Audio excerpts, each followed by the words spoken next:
The morning mist hung over lower Manhattan like a gray shroud, casting the financial district in an ethereal glow that seemed almost prophetic. Among the canyon of steel and glass that housed America's economic powerhouses stood the gleaming headquarters of Meridian Financial Group, a titan of investment banking whose influence stretched from Wall Street to Washington, D.C.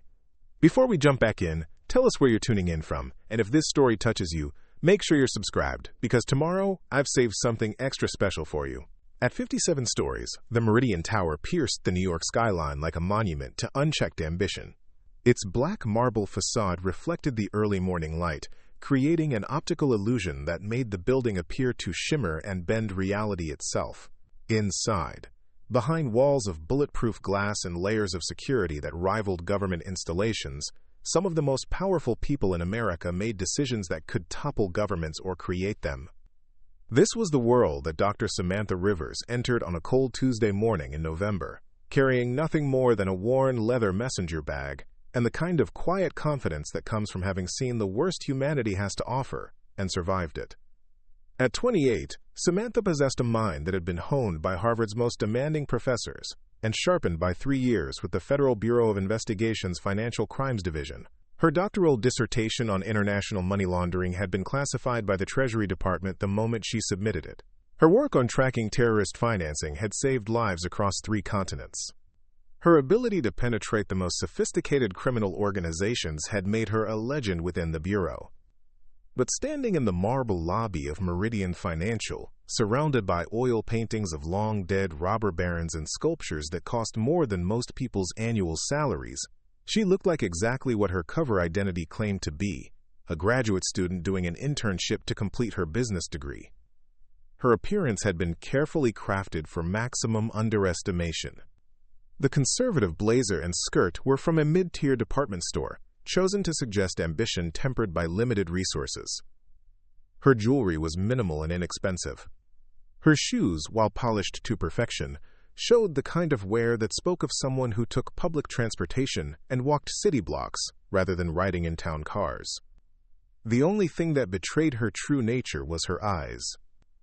Dark brown and impossibly sharp, they moved constantly, cataloging exits, identifying security cameras, assessing potential threats, with the automatic precision of someone trained to survive in hostile environments. But even that could be dismissed as nervousness, the hypervigilance of a young woman trying to make a good impression in an intimidating environment.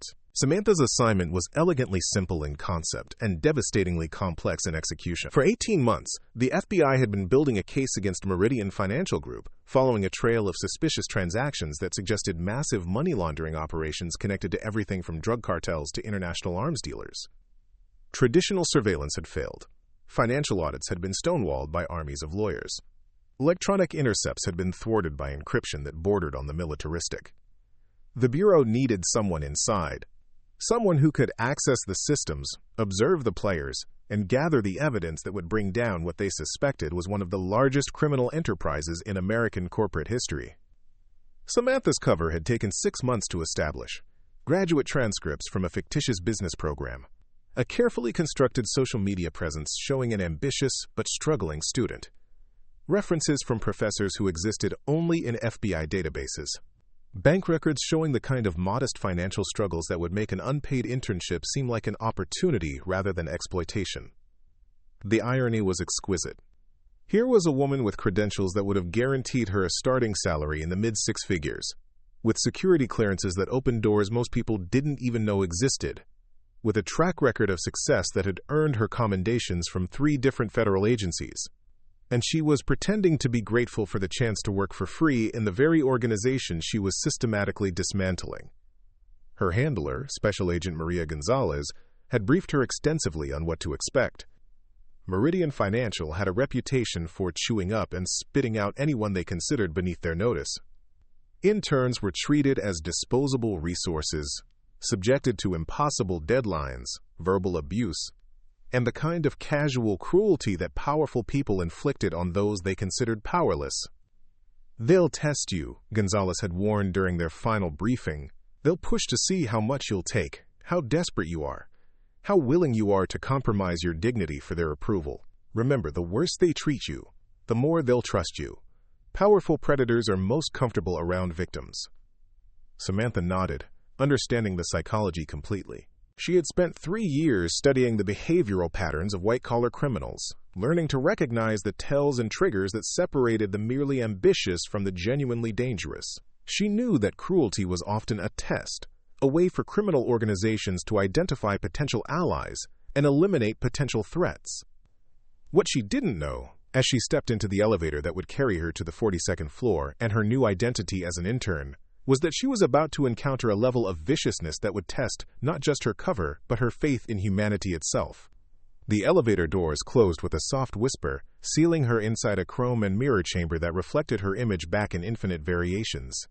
For just a moment, she allowed herself to see all of them: the graduate student, the FBI agent, the Harvard scholar, the survivor. All of these identities were real. All of them were about to be needed. The 42nd floor of Meridian Financial Group was a testament to the kind of wealth that existed beyond most people's comprehension. The reception area alone could have housed a small business, its soaring ceilings adorned with hand-painted murals depicting the conquest of the American frontier. Crystal chandeliers cast prismatic light across Persian rugs that had been woven by masters whose techniques died with them centuries ago. Behind the opulent facade, however, lay something far more sinister. The offices of Meridian's Private Wealth Management Division served as the nerve center for financial operations that stretched across 6 continents and involved currencies that didn't officially exist. Here, in rooms lined with mahogany panels and secured by biometric locks, some of the world's most dangerous money found its way into legitimate investments. Samantha's assignment placed her in the International Transactions Department, a seemingly mundane division that processed transfers for high-net-worth clients. On paper, it was exactly the kind of place where a business graduate student might learn about global finance. In reality, it was the washing machine through which dirty money emerged clean, transformed from the proceeds of human trafficking and drug cartels into pristine investment portfolios. Her supervisor was Margaret Chen, a woman in her early 40s whose MIT MBA and 20 years of experience had earned her the respect of everyone in the building. Margaret possessed the rare combination of technical brilliance and ethical flexibility that made her invaluable to Meridian's operations. She could structure a transaction that would pass any audit while simultaneously ensuring that its true purpose remained completely obscured. "Welcome to the machine," Margaret said as she led Samantha through a maze of cubicles and private offices.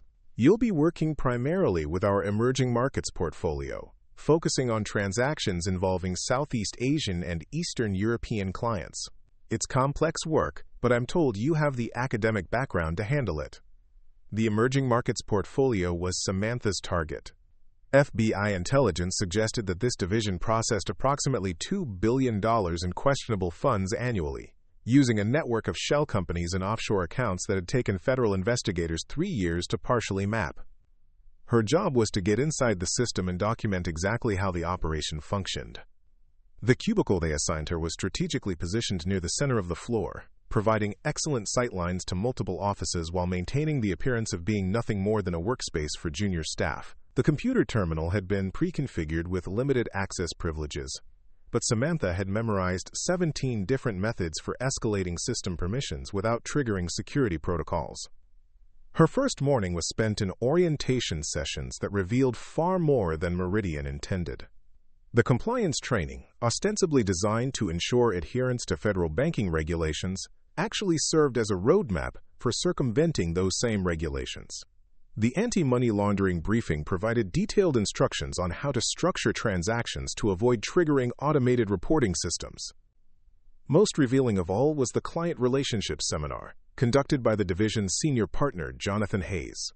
Hayes was a man who had transformed personal corruption into an art form, building a client base that read like a FBI most wanted list while maintaining the public persona of a respected financier. His presentation was a masterclass in criminal psychology, explaining how to identify clients whose wealth derived from questionable sources and how to provide them with services that traditional banks wouldn't offer. "Remember," Hayes told the assembled staff, "our clients come to us precisely because conventional financial institutions cannot or will not serve their needs. We are not here to judge the source of their wealth. We are here to preserve it, grow it, and ensure that it remains beyond the reach of governments that might seek to confiscate it for political reasons." The euphemisms were elegant and transparent. Unconventional wealth sources meant criminal proceeds. Government confiscation meant law enforcement asset forfeiture. Political persecution meant prosecution for crimes ranging from tax evasion to mass murder. During her lunch break, Samantha explored the building's layout, memorizing the locations of secure areas and identifying potential surveillance blind spots. The executive dining room on the 45th floor operated like a private club, serving meals that cost more than most families spent on groceries in a month. The technology center on the 38th floor housed servers that processed transactions 24 hours a day, moving money through jurisdictions that had been specifically chosen for their lack of cooperation with American law enforcement. The trading floor on the 40th level was where the real magic happened. Here, teams of quantitative analysts used algorithms that could fragment large transactions into thousands of smaller ones, routing them through networks of correspondent banks in ways that made tracking virtually impossible. The sophistication was breathtaking, representing decades of refinement and hundreds of millions of dollars in development costs. But it was the people who made the operation truly dangerous. Meridian had recruited talent from the highest levels of government and finance, offering compensation packages that could buy silence and loyalty from individuals who possessed the exact skills needed to circumvent the systems they had once served. Former Treasury officials designed policies to exploit regulatory loopholes. Ex-CIA operatives managed relationships with foreign intelligence services. Retired federal judges provided legal opinions that transformed obviously criminal activity into technically permissible business practices. The culture was one of absolute discretion and mutual complicity. Everyone understood that their personal prosperity depended on the continuation of activities that could destroy them all if exposed. New employees were gradually introduced to increasingly questionable practices, their involvement deepening slowly until they were too compromised to consider betrayal. Preparing and narrating this story took us a lot of time, so if you are enjoying it, subscribe to our channel. It means a lot to us. Now back to the story. Samantha recognized the psychological manipulation immediately. It was textbook criminal organization behavior, designed to transform ordinary people into willing participants in extraordinary crimes. The genius lay in making each individual step seem reasonable while obscuring the destination until it was too late to turn back. Her evening was spent in her small apartment in Brooklyn, writing detailed reports in code that would be transmitted to her FBI handlers through encrypted channels. The intelligence she had gathered in a single day represented months of progress in understanding Meridian's operations. The client lists, the transaction methodologies, the organizational structure. All of it painted a picture of criminal enterprise that exceeded the Bureau's most pessimistic estimates. But as she prepared for her second day, Samantha knew that the easy part was over. Gathering intelligence from orientation sessions in public areas was one thing. Accessing the secure systems and obtaining the evidence needed for prosecution would require her to take risks that could expose her cover and potentially cost her life. Tomorrow, she would meet the man who had become her primary target, Bradley Morrison, Senior Vice President of Strategic Accounts, and the individual responsible for managing Meridian's most dangerous clients. Morrison was brilliant, ruthless, and possessed of the kind of casual cruelty that made him exceptionally dangerous to anyone he perceived as weak or vulnerable. He was about to meet someone who was neither. Bradley Morrison's office occupied a corner of the 42nd floor that commanded a view of both the Hudson River and the Brooklyn Bridge. The space was designed to intimidate, floor-to-ceiling windows that made visitors feel exposed, furniture positioned to create psychological distance, and artwork carefully selected to demonstrate wealth while revealing nothing about the man who worked there. At 43, Bradley had built his career on an understanding that power derived not from what you accomplished, but from what you could destroy. His path to senior vice president had been littered with the careers of colleagues who had underestimated his willingness to use any advantage, exploit any weakness, and eliminate any threat to his advancement. He was handsome in the way that expensive grooming could make almost anyone attractive, with silver threading through dark hair and a physique maintained by a personal trainer who charged more per hour than most people earned in a day. His suits were custom-tailored in London, his shoes handcrafted in Italy, and his watch cost more than the average American's annual salary. But it was his eyes that revealed his true nature. Cold, calculating, and completely devoid of empathy, they assessed every person who entered his presence as either a tool to be used or an obstacle to be removed. He had never met another human being whose welfare mattered more to him than his own convenience. Wednesday morning brought Samantha's first direct encounter with the man who would become her most dangerous adversary. Margaret Chen had assigned her to deliver a portfolio analysis to Bradley's office, a routine task that should have taken 5 minutes and required minimal interaction. The elevator ride to the executive level was Samantha's first indication that something was different about this part of the building. The security was more visible here, with guards who carried themselves like former military and surveillance cameras that tracked movement with mechanical precision. The hallways were quieter, insulated not just against sound, but against the kind of casual observation that might compromise sensitive conversations. Bradley's assistant, a nervous young man named Kevin, who seemed perpetually on the verge of a panic attack, directed Samantha to wait in the reception area outside the office.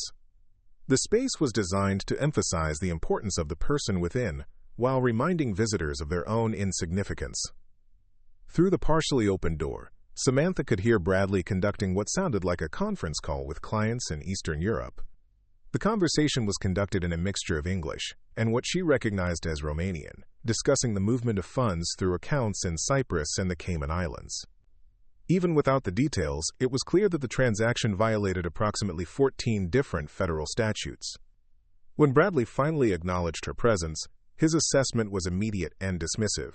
He saw a young black woman in an inexpensive suit, carrying herself with the kind of nervous deference that he associated with people who could be safely ignored or abused without consequence. "You're the new intern," he said, not bothering to look up from his computer screen.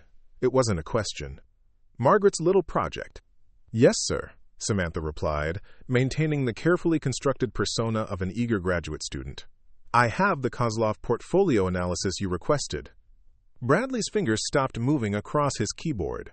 The name Kozlov was not one that should have been familiar to a junior intern. Viktor Kozlov was a Ukrainian oligarch whose wealth derived from weapons sales to paramilitary groups across Africa and Southeast Asia. His account represented one of Meridian's most sensitive relationships, requiring handling that left no digital footprints and generated no official documentation.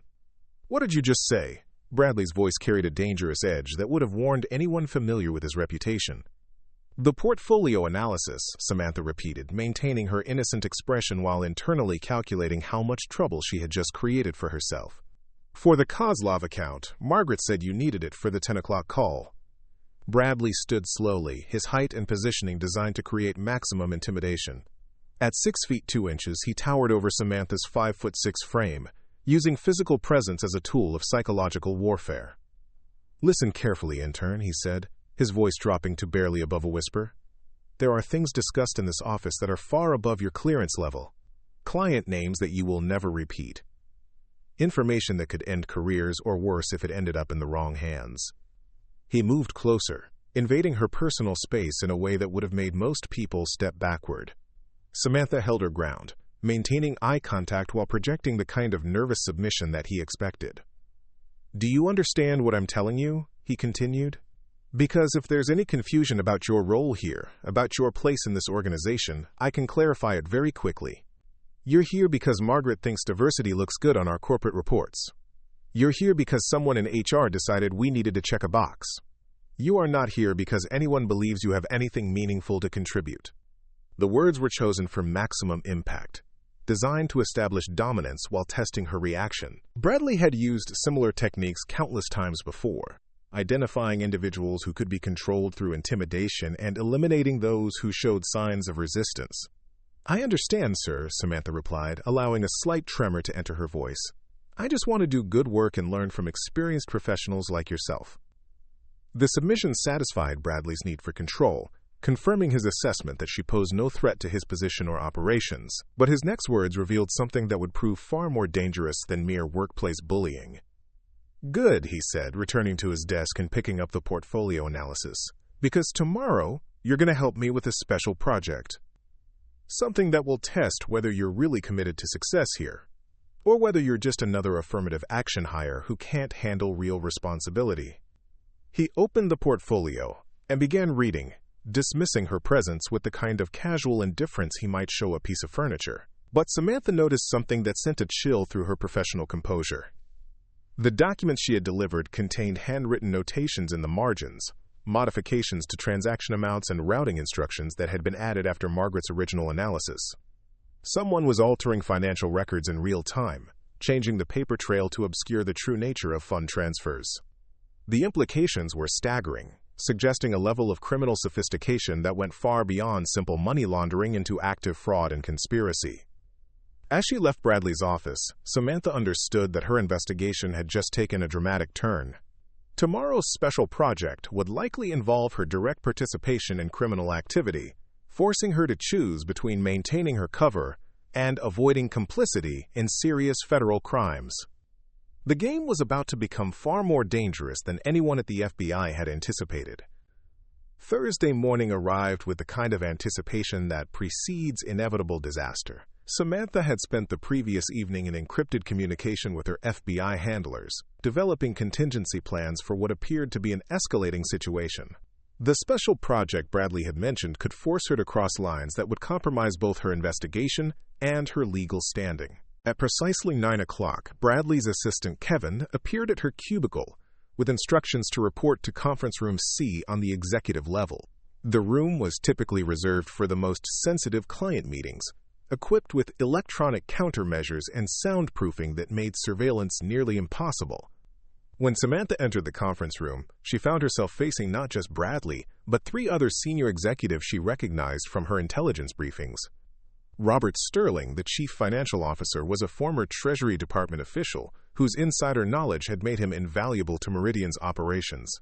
Patricia Waldman, head of compliance, had spent 15 years at the Securities and Exchange Commission before joining the private sector for a salary that quintupled her government earnings. Thomas Brennan, senior partner, was the architect of Meridian's international expansion and the man responsible for establishing relationships with criminal organizations across 4 continents. The presence of such high-ranking executives at what was supposed to be an intern assignment immediately signaled that something significant was about to happen. Samantha's training kicked in, cataloging exits, identifying potential weapons, and assessing the psychological dynamics of the room. "Sit down," Bradley commanded, gesturing to a chair positioned to face all 4 executives. The arrangement was deliberately intimidating, designed to make her feel isolated and vulnerable. On the conference table lay a thick folder marked with security classifications that shouldn't have existed in a private corporation. Next to it sat a laptop computer displaying financial records that showed transaction patterns consistent with terrorist financing, exactly the kind of evidence the FBI had been seeking for 18 months. "We have a problem," Bradley began, his voice carrying the kind of quiet menace that had intimidated countless subordinates. "Yesterday you demonstrated knowledge of client information that was far beyond your access level. Today we're going to find out exactly how you obtained that knowledge." Patricia Waldman leaned forward, her voice sharp with accusation. "The Kozlov account information you referenced is classified at the highest levels. Only 12 people in this entire organization have legitimate access to those files. You are not one of them." Quote. Robert Sterling opened the laptop and turned the screen towards Samantha. "These are security logs from our computer systems. They show multiple unauthorized access attempts from your terminal over the past 3 days. Attempts to penetrate databases containing information about our most sensitive clients." The accusation was both accurate and completely fabricated. Samantha had indeed attempted to access restricted systems, but her methods were sophisticated enough to avoid detection by conventional security measures. The logs Sterling was showing had been manufactured, creating evidence of activities that hadn't actually occurred. "I don't understand," Samantha replied, maintaining her cover identity's persona of confused innocence. "I only accessed the files Margaret gave me permission to use. I would never try to look at anything I wasn't supposed to see." Thomas Brennan's laugh was cold and humorless. "Please, we've seen this before. Ambitious interns who think they can advance their careers by gathering intelligence about our operations. The question is whether you're working alone or whether someone sent you." The interrogation that followed was a masterclass in psychological manipulation. The 4 executives took turns applying pressure, using techniques that bordered on torture without ever crossing into actionable territory. They questioned her background, her motivations, her connections, and her intentions, with a precision that suggested extensive experience in extracting information from unwilling subjects. Bradley was particularly vicious, using her race and gender as weapons to destabilize her confidence. "Let's be honest about what's really happening here," he said, his voice dripping with contempt. "You're a diversity hire who got lucky enough to be placed in a real organization. But instead of being grateful for the opportunity, you decided to bite the hand that feeds you." He stood and began pacing around her chair, a predator circling wounded prey. "You probably thought you could gather some dirt, maybe sell it to a competitor, or use it to blackmail your way into a permanent position. Classic minority behavior. Always looking for the angle, always trying to game the system instead of earning your place through merit." The words were chosen to provoke a reaction, to break through her carefully maintained composure and reveal whatever she was hiding. Patricia Waldman joined the assault from a different angle.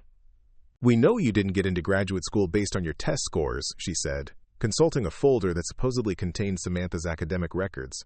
"Affirmative action quotas got you in, just like they got you this internship. You've never had to actually compete on a level playing field, so you don't understand that actions have consequences." Robert Sterling delivered what was meant to be the killing blow. "Here's what's going to happen. You're going to sign a non-disclosure agreement that will prevent you from ever discussing anything you've seen or heard at Meridian. You're going to accept immediate termination with cause, which will ensure that you never work in finance again. And you're going to disappear quietly, grateful that we're not pursuing criminal charges for corporate espionage." The documents were already prepared, spread across the conference table like a funeral shroud. The NDA was 47 pages of legal language designed to silence her permanently. The termination papers included admissions of guilt that would destroy any future career prospects. The criminal liability waiver required her to confess to federal crimes she hadn't committed. "Sign them," Bradley commanded, sliding a pen across the table, "unless you want to spend the next decade in federal prison explaining to your cellmates how your diversity hire dreams turned into a nightmare." The moment crystallized everything that was wrong with the system Samantha had devoted her career to fighting.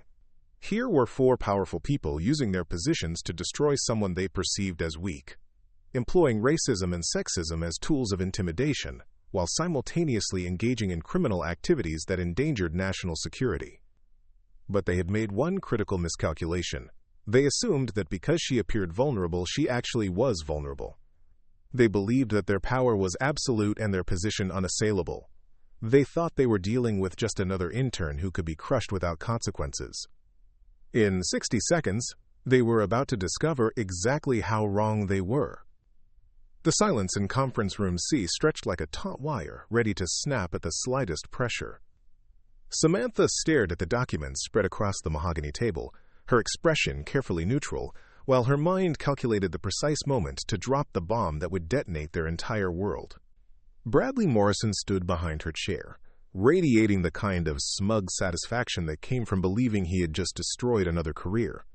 Patricia Waldman checked her watch impatiently, already mentally moving on to her next meeting. Robert Sterling began gathering his files, confident that another potential threat had been neutralized. Thomas Brennan simply waited, his cold eyes fixed on Samantha's face, watching for signs of complete surrender. None of them noticed the almost imperceptible shift in Samantha's posture, the way her shoulders straightened and her breathing changed. The frightened intern was dissolving, replaced by something far more dangerous. "Before I sign anything," Samantha said quietly, her voice carrying a new quality that made Robert Sterling pause in his file gathering, "I think there are a few things you should know about me." Bradley's laugh was harsh and dismissive. "What could you possibly tell us that would matter? Your sob story about growing up poor? Your gratitude for diversity programs? Save it. We've heard it all before." Samantha reached into her messenger bag with deliberate slowness, her movements precise and controlled. The four executives watched with varying degrees of boredom and impatience, expecting her to produce more documents pleading for mercy, or perhaps a desperate attempt at recording their conversation. Instead, she withdrew a leather credential case and placed it on the table with a soft click that seemed to echo in the suddenly tense atmosphere. "My name is Dr. Samantha Rivers," she said, opening the case to reveal a gold badge that caught the conference room's recessed lighting like a mirror. "Special Agent, Federal Bureau of Investigation, Financial Crimes Division, badge number 2847. The transformation in the room was instantaneous and complete. Patricia Waldman's face went ashen. Robert Sterling dropped his files, papers scattering across the floor. Thomas Brennan's mouth opened slightly, his usual composed demeanor cracking like ice under pressure. Bradley Morrison took an involuntary step backward, his hand gripping the back of the chair for support.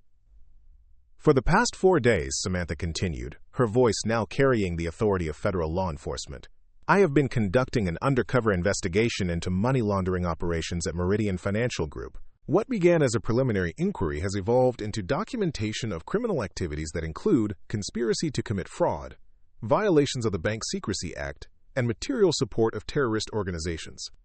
She reached into her bag again, this time producing a small digital recorder that had been running throughout their entire conversation. This device has captured your confessions to multiple federal crimes, including attempted intimidation of a federal agent and conspiracy to obstruct justice. Patricia Waldman found her voice first, though it came out as barely more than a whisper. This is impossible. You're just an intern. We vetted you. We checked your background. Samantha smiled, and for the first time since entering the building, it was completely genuine. You checked the background of Sarah Mitchell, a graduate student from a fictitious business program at a college that exists only in FBI databases. That identity was created specifically for this operation, complete with academic transcripts, social media presence, and financial records, designed to pass even sophisticated scrutiny. She stood, and the movement seemed to fill the room with new energy. No longer the submissive intern seeking approval, she commanded the space with the confidence of someone accustomed to authority. Dr. Samantha Rivers holds a PhD in international economics from Harvard University, where she specialized in money laundering detection and prevention. She is the author of 17 peer-reviewed papers on financial crimes and has testified before Congress on anti-terrorism financing measures. She has successfully infiltrated and dismantled criminal organizations across 3 continents. Thomas Brennan's business mind was already calculating the implications. How long have you been recording us? Since the moment I walked into this building, Samantha replied. Every conversation, every transaction, every client meeting that I've observed has been documented and transmitted to federal authorities. The Kozlov account that Mr. Morrison was so concerned about yesterday. We've been tracking Victor Kozlov's weapons trafficking operations for 2 years. Your company's role in laundering his proceeds has now been thoroughly documented. She opened her laptop and turned the screen toward them, displaying files that contained detailed records of their operations. Client lists, transaction histories, communication logs, and financial statements filled the screen in organized rows that represented months of meticulous intelligence gathering. The unauthorized access attempts that Mr. Sterling mentioned, those were legitimate federal surveillance activities conducted under warrants issued by the Foreign Intelligence Surveillance Court. Every piece of evidence obtained is admissible in federal court. Robert Sterling's hands were shaking as the full scope of their exposure became clear. What do you want? Money? We can make this go away. Everyone has a price. The attempted bribery of a federal agent added another charge to their growing list of federal crimes. Samantha made a note on her tablet documenting the exact time and wording of Sterling's offer. What I want, Mr. Sterling, is justice. What I want is accountability for the crimes you've committed. What I want is to ensure that terrorist organizations can no longer use your institution to fund operations that kill innocent people. Bradley Morrison had been silent since the initial revelation, his mind struggling to process the complete reversal of power dynamics. The woman he had humiliated, dismissed, and threatened now held his entire future in her hands. You played your parts perfectly, Samantha said, gathering her materials with the same deliberate precision she had shown throughout the investigation. Your arrogance, your prejudice, your absolute certainty that you were untouchable, it made you careless. You said things in front of the quote, harmless intern that you would never have revealed to someone you considered a threat. She sealed the recorder in an evidence bag and attached a chain of custody label. In approximately 15 minutes, this building will be surrounded by federal agents executing search and arrest warrants. I recommend you use that time to contact your attorneys, because you're going to need them. The 4 executives sat in stunned silence as Samantha walked toward the door, no longer the frightened intern they had tried to destroy, but a federal agent who had just completed one of the most successful undercover operations in FBI history. The next 48 hours transformed the gleaming headquarters of Meridian Financial Group from a symbol of corporate power into a crime scene that would be studied by law enforcement agencies worldwide. The FBI's execution of the raid was a masterpiece of coordination, involving over 200 agents, forensic accountants, and digital specialists who descended on the building like a precision military operation. Special Agent Maria Gonzalez, Samantha's handler, led the tactical team that secured the executive floors, while specialized units simultaneously raided Meridian offices in 12 other cities.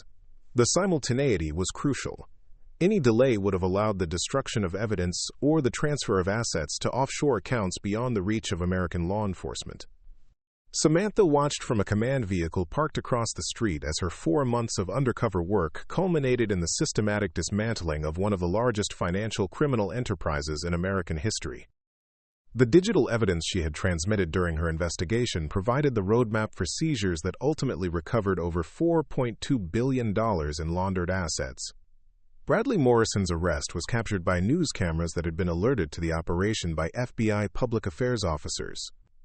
The footage of him being led away in handcuffs, his expensive suit wrinkled, and his confident demeanor replaced by the hollow stare of a man whose world had collapsed in minutes, became the defining image of corporate accountability that news networks would replay for months.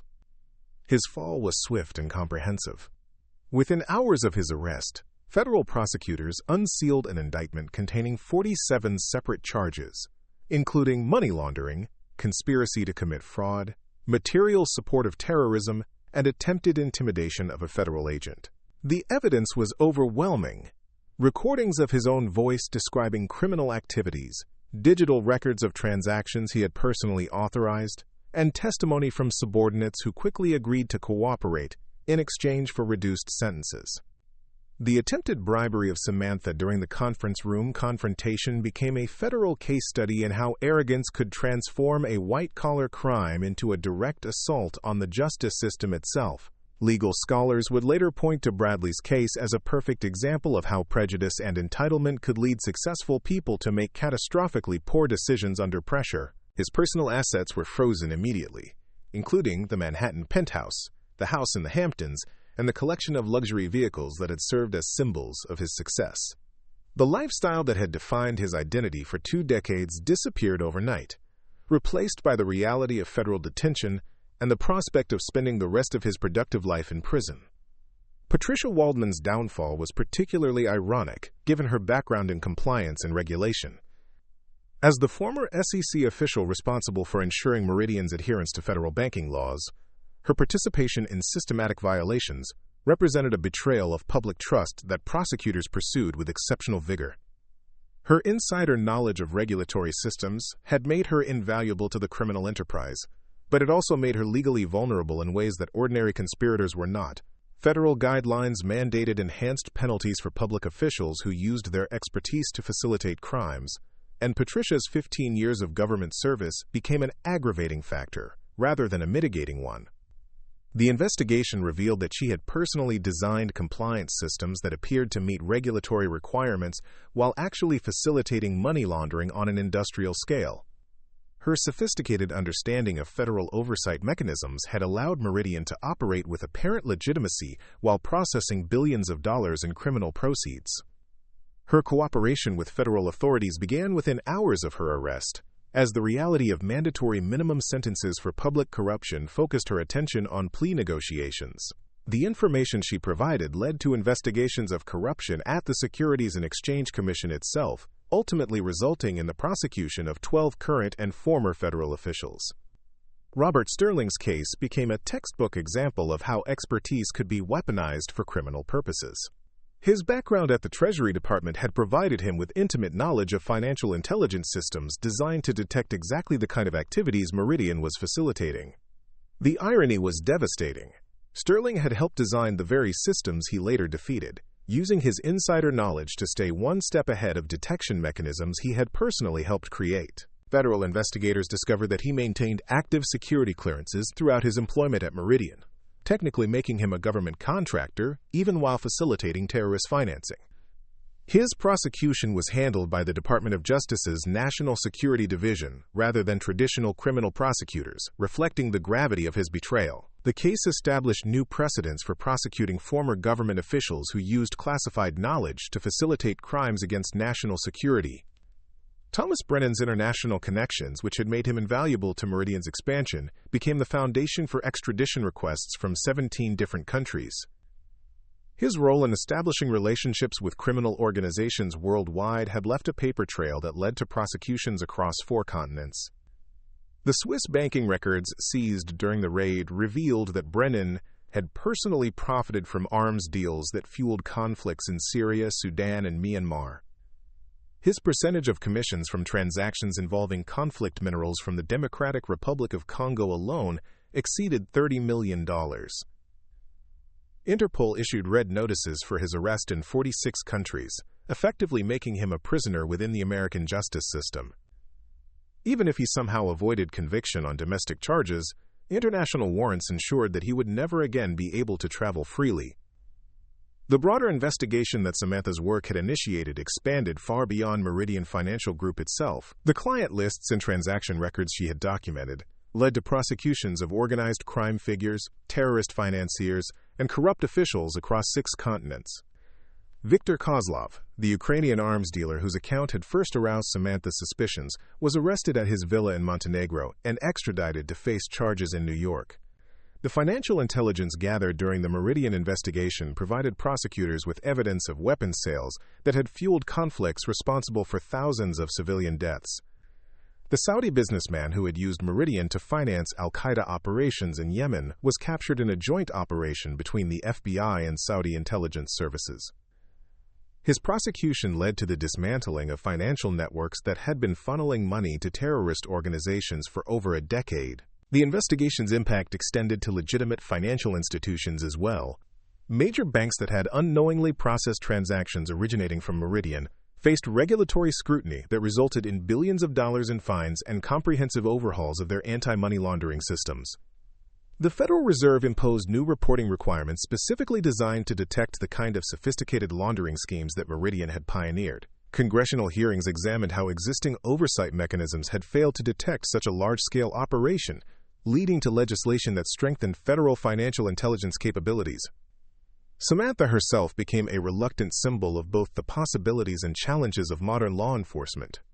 Her success in penetrating such a sophisticated criminal organization demonstrated the potential of undercover operations, but it also highlighted the personal costs of such work.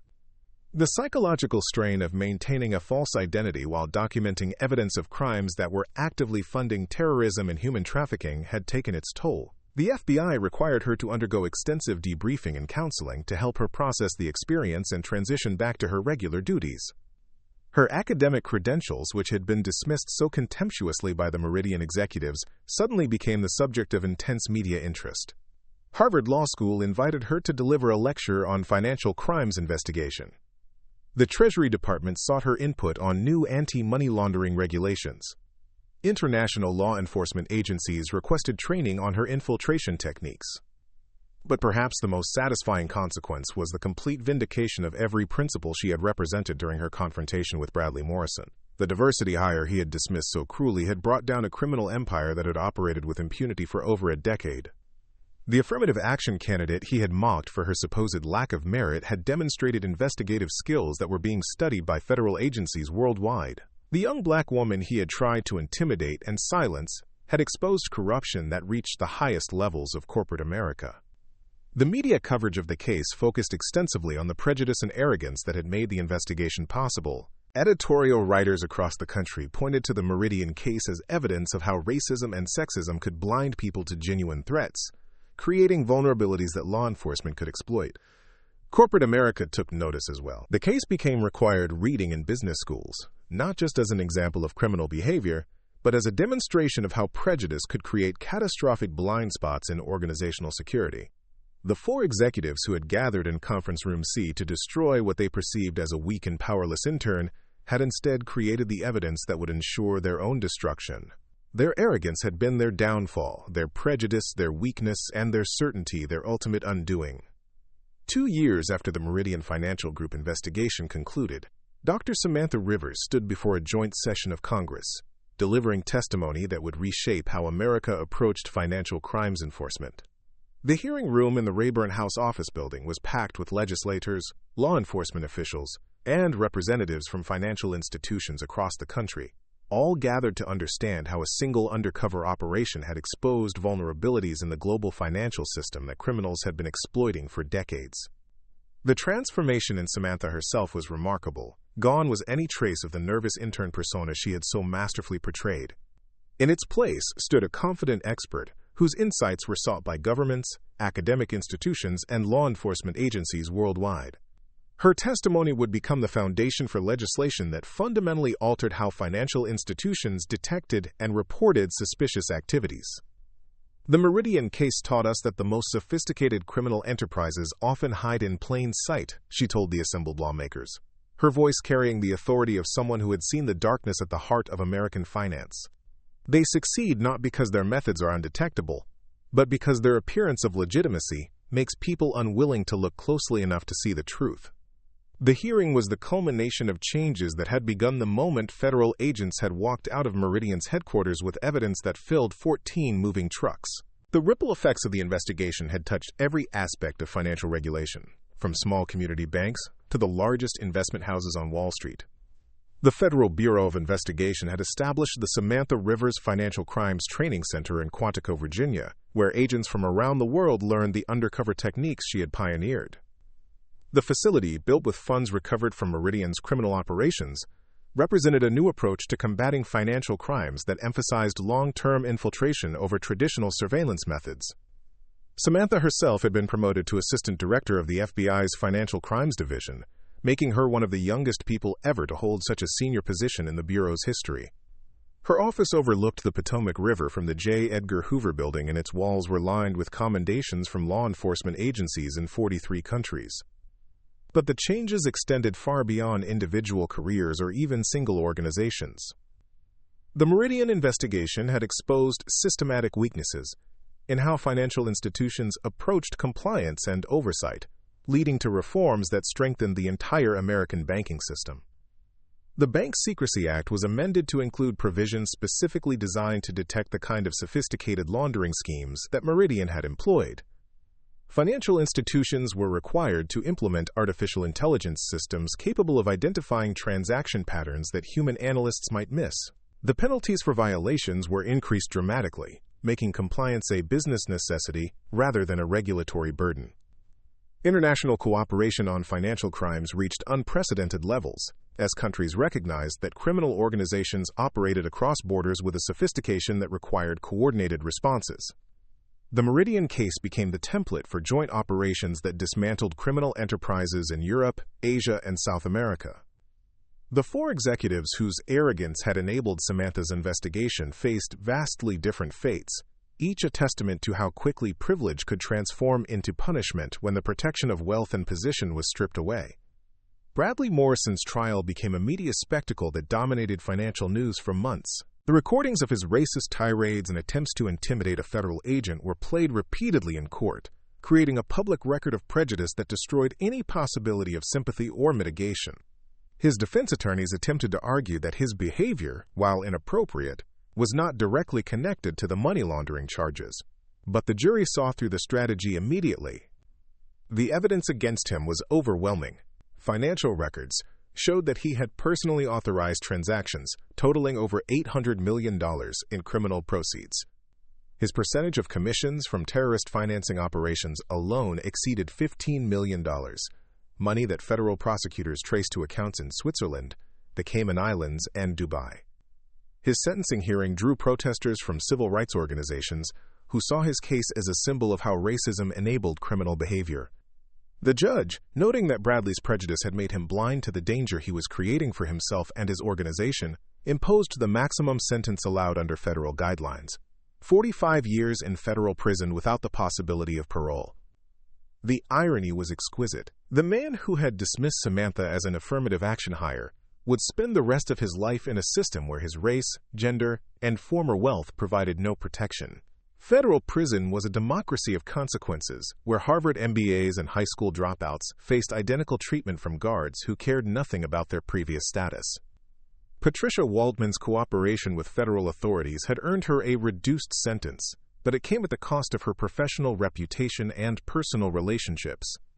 Her detailed testimony about corruption within the Securities and Exchange Commission led to a wholesale reorganization of the agency and the prosecution of dozens of current and former officials. The 15 years she had spent building expertise in financial regulation became the foundation for her new role as a witness in federal trials across the country. Prosecutors valued her ability to explain complex regulatory schemes to juries, but the work required her to testify repeatedly about her own criminal behavior, a process that was both legally necessary and personally devastating.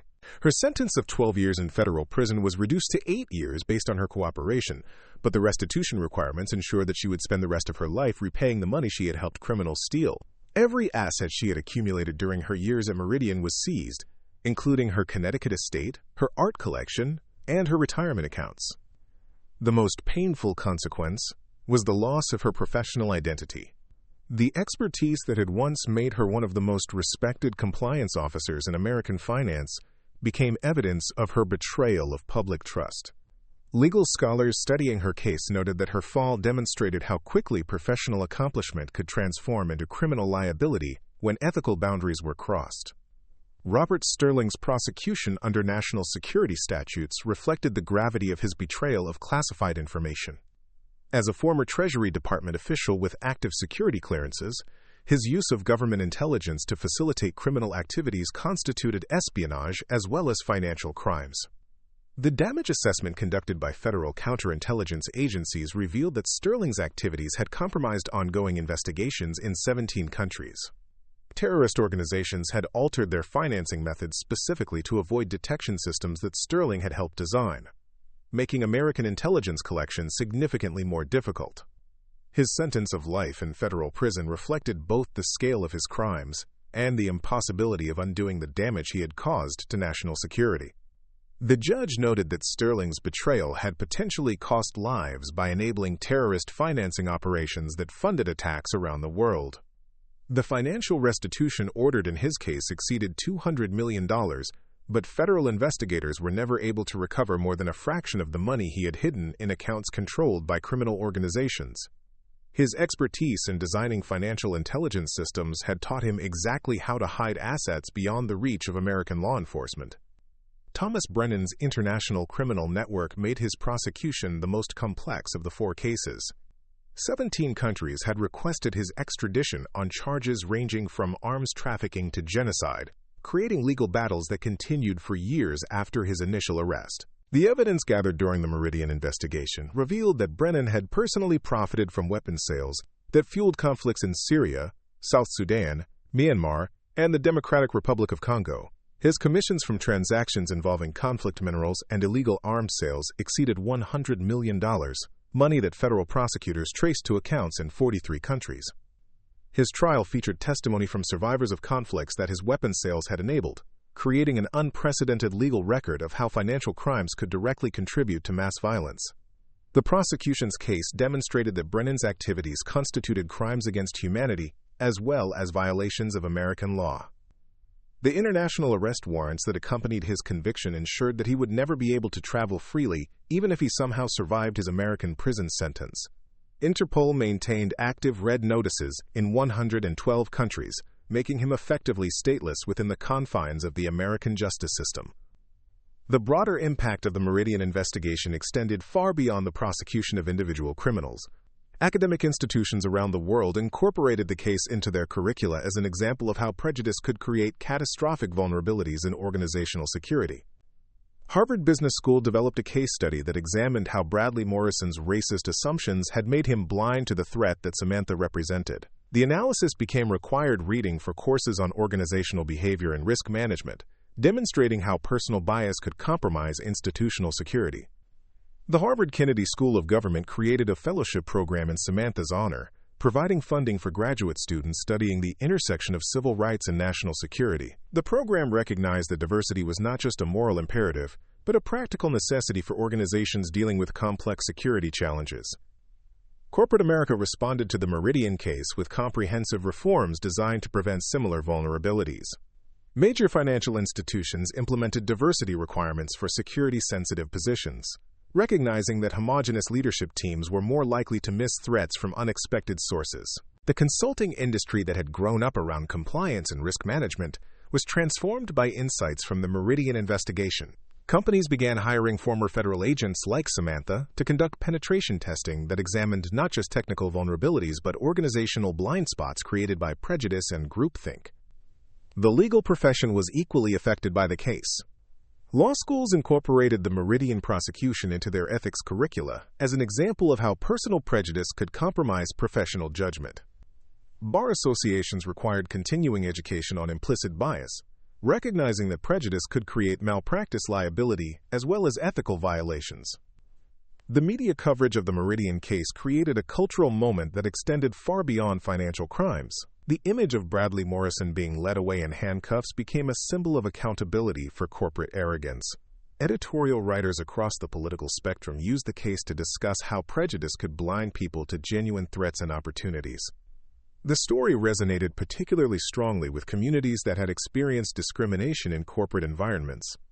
Samantha became an inadvertent symbol of the potential that existed when barriers were removed, and merit was allowed to speak for itself. Speaking requests poured in from universities, professional organizations, and law enforcement agencies around the world. Her lectures on financial crimes investigation were consistently overbooked, but she was equally sought after for discussions of diversity, leadership, and the psychology of criminal organizations. The personal cost of the investigation was something Samantha rarely discussed publicly, but it was significant nonetheless. Living undercover for months, documenting evidence of crimes that were actively funding terrorism and human trafficking, had required a psychological resilience that few people possessed. The FBI's Psychological Services Division had required extensive debriefing and counseling to help her process the experience and transition back to her regular duties. The skills that had made her successful as an undercover agent, the ability to project vulnerability while maintaining inner strength, to appear naive while cataloging sophisticated criminal activities, were difficult to set aside when the operation ended. Her relationships with colleagues and friends were complicated by security requirements that prevented her from discussing her work in detail. The success of the investigation had made her a public figure, but the nature of undercover work required maintaining operational security that limited her ability to enjoy that recognition. The awards and commendations that filled her office told only part of the story. The Presidential Medal of Freedom that she received for her service to national security was accompanied by a citation that remained classified, recognizing achievements that the public would never fully understand. But perhaps the most meaningful recognition came from the communities that her work had protected. Letters from families whose loved ones had been saved by the disruption of terrorist financing operations lined her desk. Messages from victims of human trafficking whose captors had been prosecuted based on evidence from the Meridian investigation provided daily reminders of why her work mattered. The case had also changed how the FBI approached recruitment and training. Samantha's success demonstrated that the Bureau's future effectiveness would depend on its ability to attract agents who could operate in environments where traditional law enforcement approaches were ineffective. The diversity initiatives that followed the Meridian case were not motivated by political correctness, but by operational necessity. Criminal organizations were becoming increasingly sophisticated, and stopping them required agents who could blend into communities and institutions that had previously been inaccessible to federal law enforcement. As Samantha concluded her congressional testimony, she reflected on the journey that had brought her from that conference room confrontation to this moment of recognition and responsibility. The 4 executives who had tried to destroy her had inadvertently created the evidence that transformed financial crimes enforcement worldwide. Their arrogance had been their weakness, their prejudice their downfall, and their certainty their ultimate undoing. They had looked at a young black woman and seen only what their biases allowed them to see, missing the truth that was standing directly in front of them. The lesson of the Meridian case extended far beyond financial crimes or even law enforcement. It was a reminder that in an interconnected world where threats could emerge from unexpected sources, diversity was not just morally right, but strategically essential. Organizations that embraced different perspectives, that looked beyond surface appearances to recognize genuine talent and capability, were more likely to identify and respond to emerging challenges. Those that remained trapped by prejudice and assumption were vulnerable to exactly the kind of infiltration that had destroyed Meridian Financial Group. The heroes, Samantha knew, were often hidden in plain sight, dismissed by people whose vision was limited by their own biases and assumptions. The question facing every organization, every leader, and every individual was whether they would have the wisdom to recognize talent and threat when it appeared in unexpected forms. The future belonged to those who could see clearly, think broadly, and act decisively when confronted with evidence that challenged their preconceptions.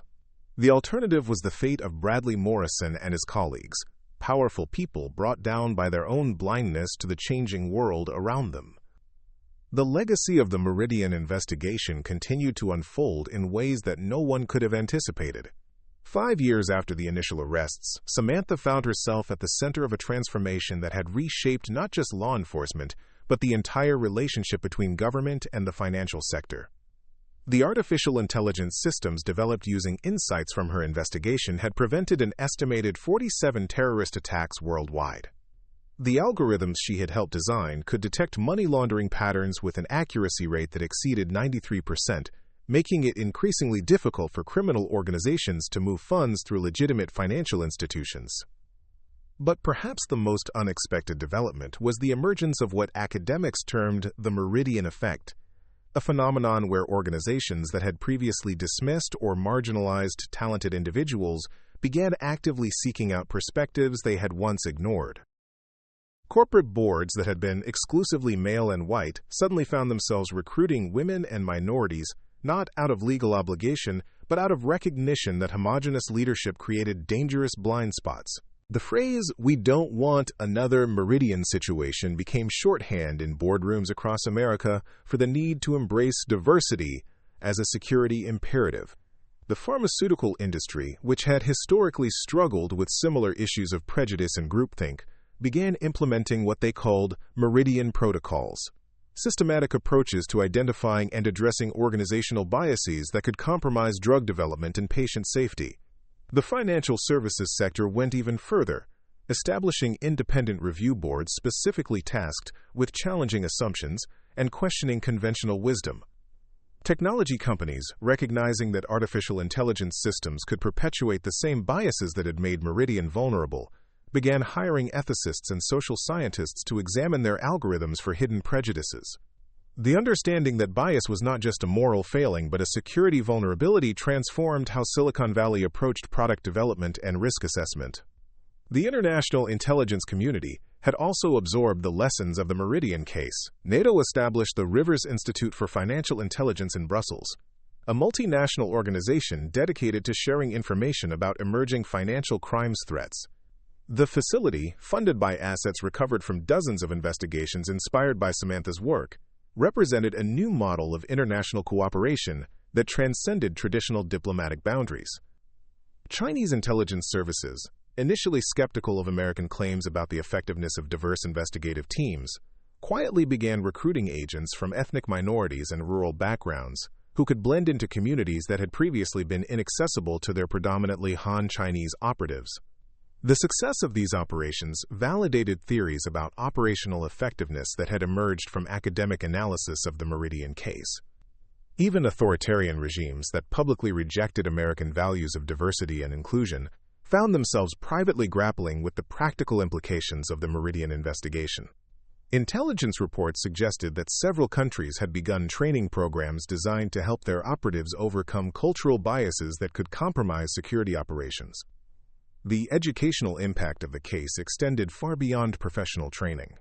High schools across America incorporated the Meridian investigation into their civics curricula as an example of how individual actions could have global consequences. Students studied the case not just as history, but as a contemporary example of how prejudice could create vulnerabilities that affected national security. Universities established scholarship programs specifically for students from backgrounds that had been historically excluded from financial services and law enforcement. The understanding that diversity was operationally essential rather than politically correct transformed recruitment efforts across multiple disciplines. The Samantha Rivers Foundation, established with proceeds from the book and movie rights to her story, provided funding for young people seeking careers in federal law enforcement. The foundation's work extended beyond simple financial assistance, providing mentorship and training programs designed to help candidates from non-traditional backgrounds navigate the complexities of federal service. The media representation of the Meridian case had also evolved over time. Initial coverage had focused on the dramatic confrontation and arrests, but subsequent analysis examined the deeper implications of how prejudice could compromise institutional security. Documentary filmmakers, investigative journalists, and academic researchers continued to find new angles and insights in the story years after the original events. The Hollywood adaptation of Samantha's story, while taking considerable dramatic license with the facts, had introduced the case to audiences who might never have encountered it otherwise. The film's success led to increased interest in federal law enforcement careers among demographics that had previously viewed such work as inaccessible or unwelcoming. More importantly, the cultural impact of the story had created space for conversations about prejudice and privilege that might otherwise have been dismissed as political correctness. The undeniable facts of the case, that racist assumptions had enabled a massive security breach, made it difficult for critics to argue that diversity initiatives were unnecessary or counterproductive. The personal evolution of the individuals involved in the case had also continued long after the trials ended. Kevin, Bradley Morrison's former assistant who had witnessed the initial confrontation, had used his testimony in the federal trials as a launching point for a career in compliance and ethics. His insider's perspective on how organizational culture could enable criminal behavior made him a sought-after consultant for companies seeking to avoid their own Meridian-style disasters. Margaret Chen, Samantha's former supervisor who had unknowingly facilitated the investigation, had parlayed her experience into a successful consulting practice that helped financial institutions identify and address cultural issues that could compromise security. Her understanding of how well-intentioned people could become complicit in criminal enterprises made her uniquely qualified to help organizations recognize and address systemic problems.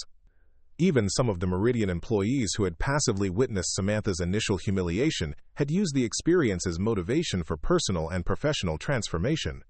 Several had become whistleblowers in subsequent investigations, recognizing that their silence during the original incident had made them complicit in criminal activities. The ripple effects of courage and cowardice, Samantha reflected, could continue for decades after the original actions. The case had demonstrated that individual choices about whether to speak up or remain silent could have consequences that extended far beyond the immediate situation. As she prepared for her next assignment, a joint operation with international partners targeting cryptocurrency-based money laundering, Samantha understood that the Meridian investigation had been just the beginning of a career dedicated to exposing the vulnerabilities that criminal organizations exploited. The techniques she had pioneered were already being adapted for new threats and new environments. The next generation of federal agents was learning to think like she had thought, to see opportunities where others saw obstacles, and to recognize that the most dangerous enemies were often hiding in plain sight. In the end, the Meridian case was not just a story about financial crimes or federal investigations. It was a story about the power of truth over prejudice, merit over privilege, and justice over arrogance. It was a reminder that in America, anyone could be a hero, if society was wise enough to recognize heroism when it appeared. But more than that, it was a demonstration that the price of prejudice was not just moral but practical, creating vulnerabilities that could be exploited by those who understood that bias was a weakness rather than a strength. The future belonged to organizations and individuals who could see clearly, think broadly, and act decisively when confronted with uncomfortable truths about themselves and their assumptions. The heroes were still walking among us, Samantha knew, often dismissed by people whose vision was limited by their own biases and fears. The question facing every generation was whether they would have the wisdom to recognize greatness when it came in unexpected forms, or whether they would repeat the mistakes of Bradley Morrison and his colleagues, powerful people brought down by their own blindness to the changing world around them. Up next, you've got two more standout stories right on your screen. If this one hits the mark, you won't want to pass these up. Just click and check them out. And don't forget to subscribe and turn on the notification bell so you don't miss any upload from us.